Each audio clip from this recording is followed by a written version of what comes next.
Hommage au groupe de musique Nirvana. Alors j'ai décidé de me faire plaisir à présent et de rendre hommage verbalement à ce groupe qui a marqué mon adolescence jusqu'à aujourd'hui. Je les écoute toujours une fois de temps en temps. Donc c'est un groupe rock d'origine de Seattle qui a eu beaucoup de succès dans les années 90. Il est composé de Kurt Cobain, pour la voix et également la guitare.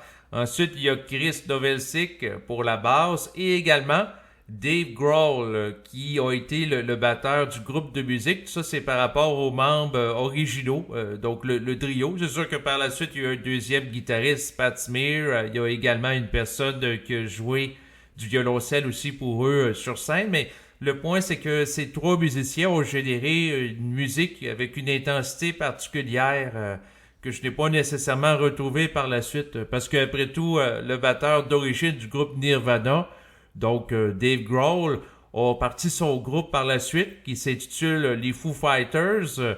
Jusqu'à aujourd'hui, il y a un peu plus de 20 ans d'activité avec ce groupe de musique, avec de nombreuses chansons, de nombreux concerts live. Bien que j'apprécie ce groupe, je peux pas dire qu'il réussit à véhiculer la même intensité musicale que Nirvana. La particularité de Nirvana, ça a été vraiment son chanteur qui dégageait une vibration particulière dans le sens que, à travers sa musique, beaucoup de colère a été exprimée avec une grande intensité. Ce qui faisait que lorsque j'écoute Nirvana, ça me laisse pas indifférent. Parce que la vibration de la colère qui est véhiculée dans la musique m'a amené beaucoup à vibrer intérieurement. Bien entendu, le groupe Nirvana n'était pas parfait. Après tout, son chanteur s'est suicidé. C'est un homme qui a vécu des tensions extrêmement fortes. C'est sûr que, bien entendu, je n'approuve pas le geste. Néanmoins, je suis capable d'apprécier le fait que, durant sa carrière, qui a été courte mais intense, on parle de quelques années, je vous dirais à peu près 1989 et 1994, le groupe a réussi à produire des chansons, des spectacles qui ont marqué le domaine de la musique rock et qui également ont été des éléments qui ont été très intenses. Et ce qui est particulier du groupe, c'est qu'il y avait une certaine liberté à l'égard de la forme que n'avaient pas d'autres groupes et qui n'ont toujours pas certains groupes de la musique actuelle. Parce que ce qui est intéressant, c'est le principe à partir duquel Kurt Cobain composait les chansons. Donc, à un moment donné, j'écoutais une entrevue qu'il a effectuée sur Internet et il disait ceci. La musique vient en premier. Les paroles, c'est secondaire. Donc, autrement dit, ça revient au principe que c'est la vibration qui vient en premier, ou l'émotion, ou l'intensité qu'il veut transmettre, et ensuite la forme, qui sont les paroles. Parce qu'il existe beaucoup de groupes avec de très bons compositeurs de paroles, des gens très articulés, des gens très éduqués.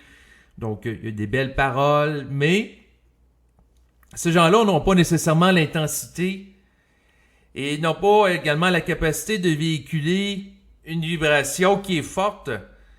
Autrement dit, ça reste juste au niveau de la forme comme la haute intellectualité.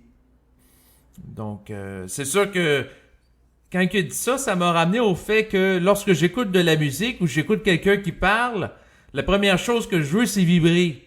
Que la personne soit très articulée ou qu'elle ne le soit pas, en bout de piste, c'est plus ou moins important. Ce qui est important, c'est la partie d'elle-même qu'elle est capable d'exprimer à travers son énergie lorsqu'elle communique, que ce soit à travers une œuvre d'art, que ce soit à travers n'importe quoi, que ce soit de la parole parlée ou que ce soit de la musique. Et c'est un petit peu dans cette optique que j'ai apprécié l'approche de Nirvana, parce que après tout, lorsqu'on les regarde avec un recul, si on regarde les chansons de Nirvana, il y a des paroles décousues, des paroles contradictoires. Ensuite, Kurt Cobain, c'était pas la personne la plus articulée qui existe. Il y a des défauts de prononciation, des lacunes importantes en ce qui concerne sa diction. Mais, il y avait l'intensité lorsqu'il communique. Même chose au niveau du jeu de guitare. Il y a des musiciens qui sont des virtuoses de la guitare, qui sont très bons sur le plan technique.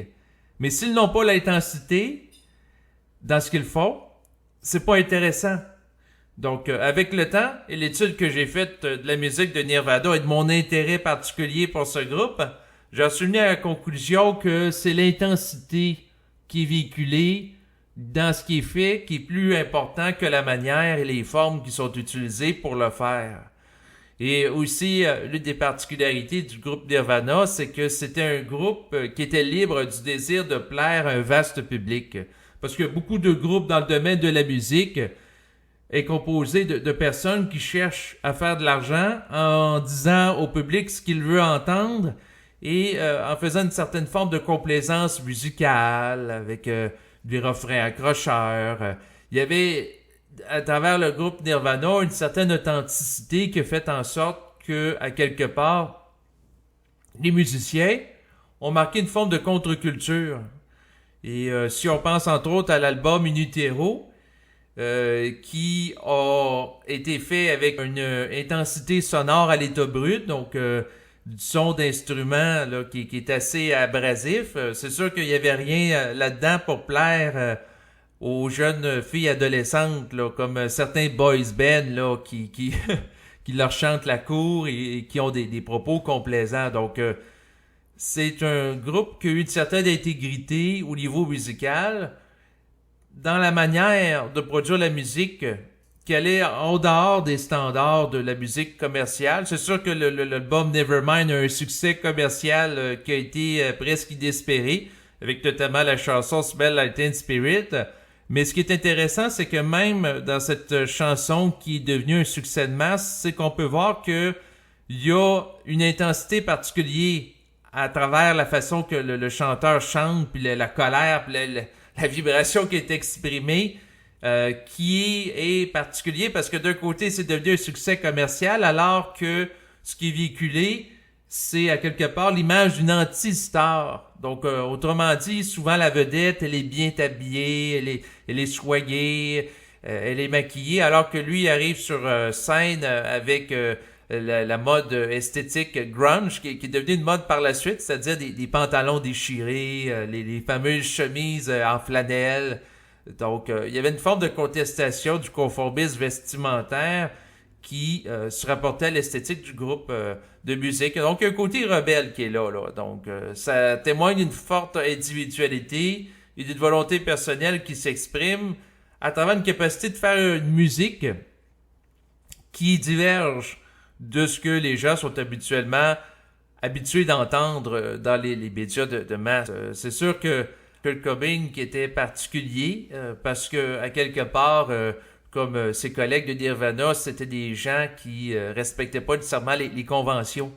À un moment donné, il y a un animateur de télévision qui annonce que le groupe va jouer la chanson Lithium, et le groupe ne joue pas cette chanson-là, il joue plutôt Territorial Pissing en spectacle, donc à la grande surprise de l'animateur de télévision. Donc c'est un groupe, je trouvais ça comique un petit peu parce que ils vont des fois aussi provoquer, des fois ils s'habillent en femme aussi sur scène, là. Donc ça faisait un petit peu écho à cet esprit que peut avoir des fois les adolescents de contester l'autorité en faisant les choses autrement. Et c'est sûr que par rapport à Nirvana, c'était également des gens qui étaient des destructeurs de formes, les formes anciennes, les formes conventionnelles et conformistes, et également sur le plan littéral, dans le sens qu'ils détruisaient sur scène, souvent en fin de spectacle, des instruments de musique. Donc, il était fréquent de voir Kurt Cobain à la fin de spectacle prendre sa guitare et la détruire devant les spectateurs ou se lancer dans la batterie. Donc, c'était particulier. Bien sûr, j'en ferai pas nécessairement autant là, parce que je veux pas non plus me blesser, mais l'idée à travers ça, c'est qu'à quelque part, il était détaché de la forme de la guitare parce qu'il était prêt à la détruire. Donc, par rapport à Nirvana, c'est vraiment l'intensité qui m'a amené à écouter et réécouter cette musique. Lorsque j'ai découvert cette musique il y a plusieurs années, bien, j'étais adolescent et là, aujourd'hui, je suis rendu à 36 ans et j'écoute toujours cette musique. J'ai pas réussi à trouver d'autres musiciens qui étaient capables de véhiculer avec autant d'intensité la vibration de la colère tout en étant capable de transmettre aussi des chansons mélodiques. Là. C'est pas juste du criage, là, des chansons de Nirvana. Parce que l'une des particularités qu'il avait, le chanteur, c'était d'être capable de crier sur la tonalité de la musique. Et à quelque part, il y a une ambiance particulière qui était générée par rapport à ça, alors qu'il y a d'autres personnes qui vont faire le même exercice, mais ça ne sera pas aussi intéressant.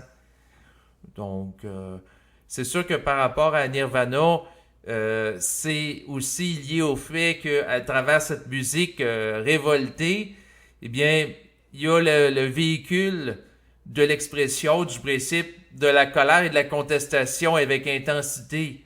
Donc, c'est une musique qui véhicule une forte agressivité. Donc, on voyait clairement que le chanteur du groupe n'avait pas de problème de gêne ou de timidité. Donc, c'est sûr que le chanteur, je parle souvent de lui parce que ça a été la figure de référence par rapport à ce groupe de musique. Donc, Kurt Cobain, c'est quelqu'un qui a vécu des expériences extrêmement difficiles dans son passé. Il a été notamment témoin du divorce de ses parents. Et c'est quelqu'un qui s'est beaucoup intériorisé. Il y avait notamment un journal personnel où il prenait en note des idées pour composer des chansons. Il écrivait. Et il y avait une très grande souffrance qui était liée à sa sensibilité, qui avait sans doute de la difficulté à gérer, étant donné qu'il se droguait. Donc, il shootait à l'héroïne, là, donc sans doute pour essayer de l'engourdir, parce que, à quelque part, c'est cette sensibilité qui lui permet de véhiculer une intensité particulière dans la musique, mais en même temps, cette sensibilité, s'il n'est pas canalisée d'une manière adéquate, eh bien, ça peut donner place à des états de très grande souffrance avancée. Donc, c'est sûr que lui, à travers sa musique, il y a eu des états de dépression et de colère qui ont été véhiculés parce qu'il a vécu beaucoup de souffrance qui amène à vivre de l'agressivité, qui l'amène à monter par la suite en intensité dans certaines de ses chansons, avec une vibration de la colère dans sa voix, une certaine énergie de contestation. C'est sûr que de canaliser, de gérer tout ça, c'est pas nécessairement évident. Donc, dans son cas, lui, bien, il s'est suicidé. Donc, c'est sûr que pour lui, ça finit de cette façon. Je suis pas nécessairement d'accord avec son geste, bien entendu. Mais ce que je retiens de son œuvre et de ses chansons, c'est que lorsqu'il parlait ou il chantait, il dégageait une énergie particulière qui était associée à la manifestation de la vibration de la colère. Là. Donc, c'est sûr que même si parfois, lorsqu'il chantait ou prononçait des paroles, ça manquait d'ajustement. Des fois, il chantait un petit peu faux. Il manquait d'articulation. Mais il avait l'autorité que lui donnait sa souffrance, qui était véhiculée dans la chanson, qui était capable de générer en intensité énergétique à travers la musique qu'il produisait, qui lui permettait quelque part de se démarquer de d'autres musiciens qui, sur le plan technique, pouvaient être davantage performants que lui. Donc, c'est ce que je retiens essentiellement par rapport à sa démarche. Là. Donc, c'est sûr que la colère qui a été véhiculée est en relation avec des souffrances qui ont été converties en esprit de contestation dans sa musique. Donc, il a utilisé la puissance de l'énergie, du désespoir et de la souffrance pour produire une œuvre. Donc, il a mis cette énergie au service d'une créativité pour rédiger des chansons, pour produire également des vidéoclips en lien avec ça. Donc, c'est une forme de transmutation qui a été faite d'énergie, de souffrance, pour créer une œuvre artistique, dans son cas sur le plan musical. Et c'est sûr que c'est l'essentiel de Nirvana. Ce que je veux mentionner, c'est qu'en bas de cet enregistrement, j'ai mis des liens par rapport à certaines vidéos live du groupe de Nirvana de différentes années pour que vous puissiez, pour ceux et celles que ça intéresse, voir l'intensité qui a été véhiculée dans cette musique. Sinon, par rapport au groupe Nirvana, je peux dire que je l'écoute une fois de temps en temps lorsque je vais m'entraîner sur le plan physique pour me dynamiser, pour me mettre en contact avec une certaine intensité et me rappeler l'importance d'être capable d'oser parler avec intensité au micro, parce que après tout, lui, il osait chanter avec intensité au micro en ayant l'audace de briser les tabous, les préjugés, là, parce que Nirvana, eux autres... il gênait pas pour faire des choses que les autres ne faisaient pas. Dans le sens, il allait des fois sur scène là, jouer des chansons qui n'étaient pas prévues. Sinon, ce que je voulais mentionner par rapport à Nirvana, c'est que lorsque j'ai écouté le groupe dans mon adolescence, c'était dans une période où j'avais subi beaucoup de refoulement lors de mon enfance. J'étais plutôt quelqu'un de timide, quelqu'un de gêné. Et là, de voir ces musiciens jouer avec très grande intensité du rock, chargé de l'émotion de la colère, m'a donné le goût d'en faire autant. C'est-à-dire, je me suis acheté une guitare et puis j'ai chanté également là, des chansons avec intensité pour véhiculer la vibration de la colère. Donc, laisser circuler à travers moi l'énergie de la colère sur le plan musical en étant capable de la jouer avec des notes de guitare et en chantant. Donc, ça m'a donné cette inspiration d'écouter Nirvana. Donc, fondamentalement, ça m'a donné l'audace d'exprimer ma colère et d'être capable de canaliser cette énergie dans le cadre d'une expression artistique. Donc, l'écoute de ce groupe de musique m'a amené à aller plus loin dans ma capacité d'expression et de sortir d'un état de refoulement, là. Donc, c'est ce qui a été l'utilité. C'est sûr que par la suite, en plus d'exprimer ma colère, j'ai développé aussi un esprit de contestation, une capacité aussi d'action pour régler certaines situations problématiques qui engendraient de la frustration à l'intérieur de moi, qui a engendré par la suite de la colère. Pour me sortir de la passivité et passer à l'action en vue de me redéfinir. Mais ça, c'est un autre sujet. C'est ce qui va à présent terminer cet enregistrement. Au revoir.